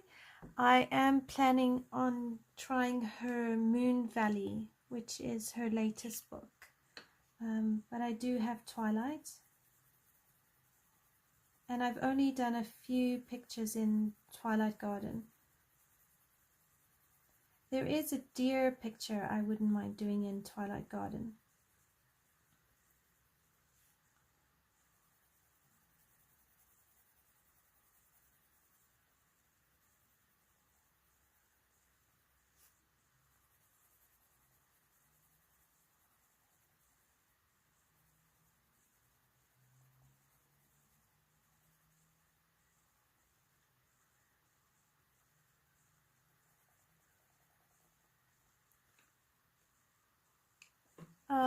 Let me get it for you, show you.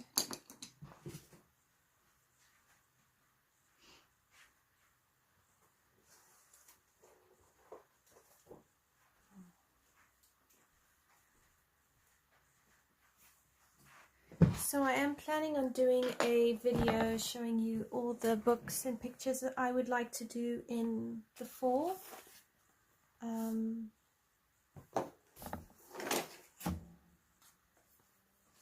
So if I look in Twilight Garden, I quite like this picture.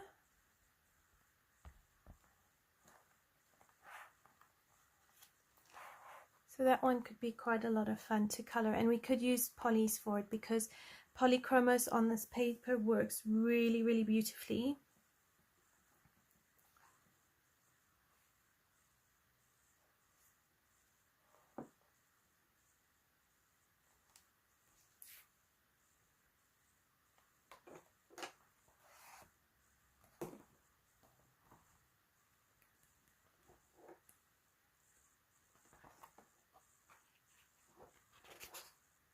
Otherwise, if you guys want a Kanoka goose, I've got one with squirrels and oaks, acorns and a birdhouse. So if I lay them down for you here, and just move these across. Right. So you've got the Kanoka Goose page here on the right, and then on the left is the Maria Trolle picture. So both of these are really, really lovely, and you can learn a lot through them. So with Maria Trolle, there's the flowers, and I'm thinking those are blackberries, and the deer, which doesn't actually require a lot of fur. You could do fur, but you can also do it really lovely without.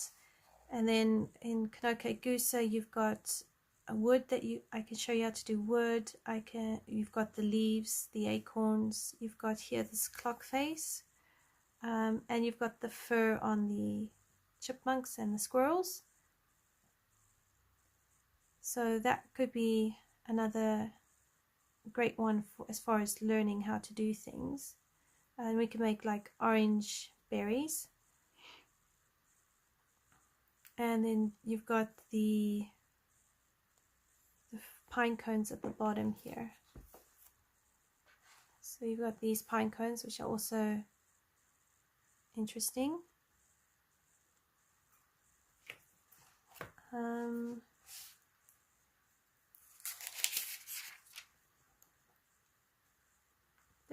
There are a couple of pictures in Hannah Carlson's Forest Kingdom. There's one with a deer in there, and there's another small one with acorns as well.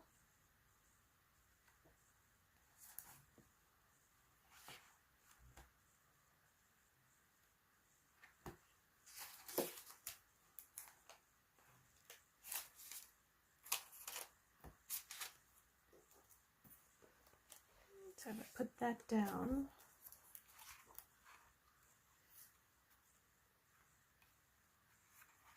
Or you could do something simple like this one, which you've got mushrooms, berries, acorns, and a beetle.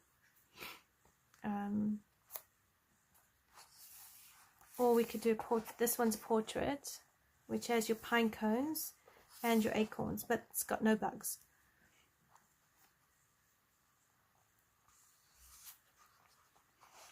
So yeah, those are four options we can do. Or we could do all three of them and just stagger it. So Hannah Carlson, Kanoka Goose, Maria Trolle, and the deer. Back to the deer.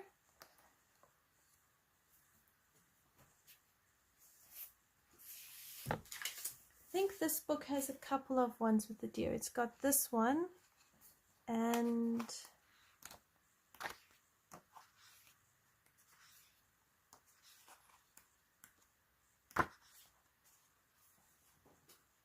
there's one with a squirrel. Yeah, Twilight Garden has quite a few for fawn. Oh, the deer in Hannah Carlson. Okay, one sec. It's a really simple one. It's the one with the deer in the mirror. So you've got that one.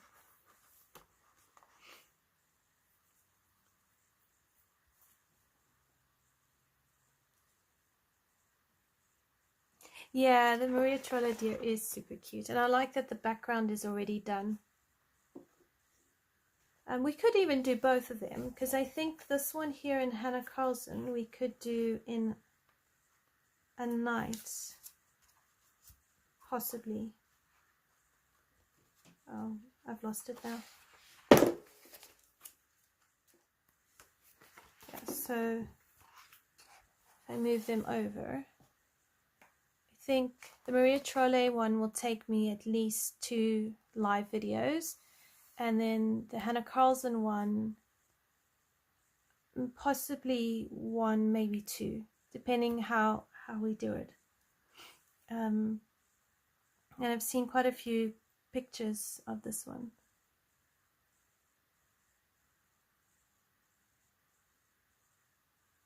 If you want to color mushrooms, and if you want to do skin tone, there's one in a Marantine by Anastasia Eli Caldereva, where the lady has got mushrooms for hair.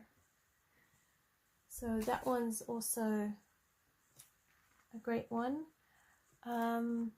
If you want to do mushrooms, I've got quite a few for mushrooms.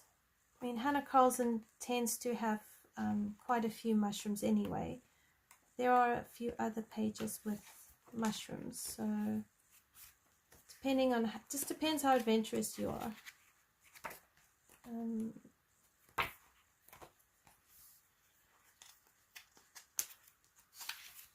So there's the portrait with mushrooms, so you can have mushrooms galore. Okay, I want to do this one, so I've marked this one for autumn. This is going to be one of my autumn portraits, because I love fungus.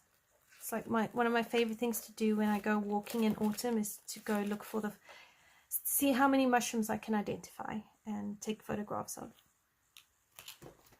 Alright, so we will then do this deer with the mushrooms, and then we can go on to this deer. So we can do both of them. Oh no, don't worry, Val. Her books are really expensive and the shipping is quite high, so don't stress. I'll color it in my own time anyway. So yeah, so I think if we do that, so we do 1, 2, and that gives us 2 live videos, and that's sorted. And then what we can do is we'll make it autumnal, because deers already have reds and yellows in them and browns, so we'll do like a gold frame, and we could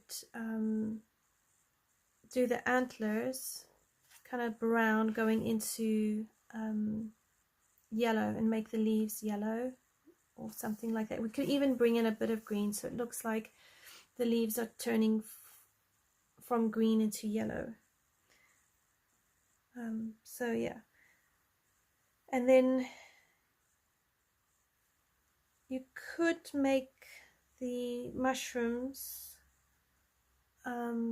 what is it, those red ones, so you can make them brown going into brown, and then do like red tops, and that will all come in. I don't know how we do the mirror part yet. I'd have to look and see how we could create it so it looks like a mirror, or we could make it look like it's a time portal, and he's going to, either he's appeared out of another dimension or he's going into another dimension. Yeah, we could try limited color palettes, so yellows, reds, oranges. Yeah, so, and even like gold would come into it, but we can do reds, yellows and oranges and see how it works. No, it won't. So the Hannah Carlson one, it doesn't lend itself to too much realism. I mean, you can if you want to, but because she does create beautiful fantasy type pictures, it's easy to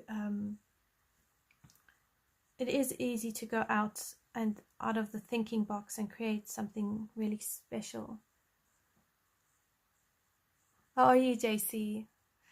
Yeah, I don't know if I'm ready yet for autumn. I'm enjoying the heat. And also I find the 6 months of cold takes some getting used to. So I have to mentally prepare myself from January to only be warm in May. And I grew up in heat, so yeah. But I do love autumn colors and autumn, so I'll be happy for autumn to take its sweet time and to also delay itself and just be in autumn for a lot longer. Our tree outside in our front yard is already just starting to drop its leaves, and the drought has caused autumn to actually come a lot faster than it's supposed to. So the downside of global warming. Oh, you're lovely. California. Oh, I'd love to go to California. You're in a lovely area. We're in the southern part of England, and it's warmer than, you know, the northern parts, but it still gets quite cold in autumn and in winter especially. But then come January and February, it's rainy and cold and miserable, and then you don't have Christmas to look forward to, so it kind of drags. And then my birthday's in March, so that kind of helps a little bit. April is also rain, and then I know May when is normally when the last frost has come, and then things will warm up and I can have some spring clothes on and get my short sleeves out and stop being layered up in 5 different layers of clothes. Oh wow, I haven't been to Hawaii. What do you like about Hawaii, Val?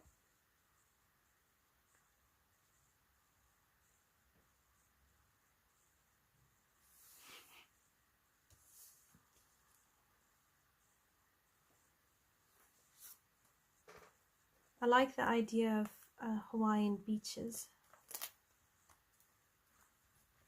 and Hawaiian food. I've heard Hawaiian food is really awesome. Wow, that seems quite warm.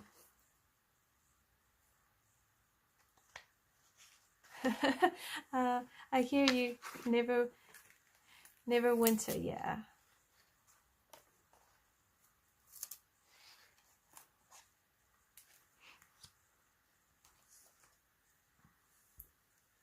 Okay, so I'm glad that we've found pictures for our next 2 live stream series, and I'm looking forward to it. So I will plan both pages and have them ready, and then if we have what we had tonight come again, we can just roll straight into the next one. So I will plan both of them, and I think what I'll do is I'll just have the colors, and then we can just color along, and we'll do a limited palette for the Hannah Carlson one, and then here for the Maria Trolle one I will try my best to identify some of the flowers and get an idea of a color palette, and then hopefully from there we can work out something really lovely. So excited. Thank you so much for hanging out with me and letting me chat and helping me pick pages and all. I really do appreciate it, and I look forward to next Friday, and we'll go for it. And I've got a few more videos coming, so I'll see you guys in those, and enjoy the rest of the weekend and have a great one. I'll see you soon. Bye everyone.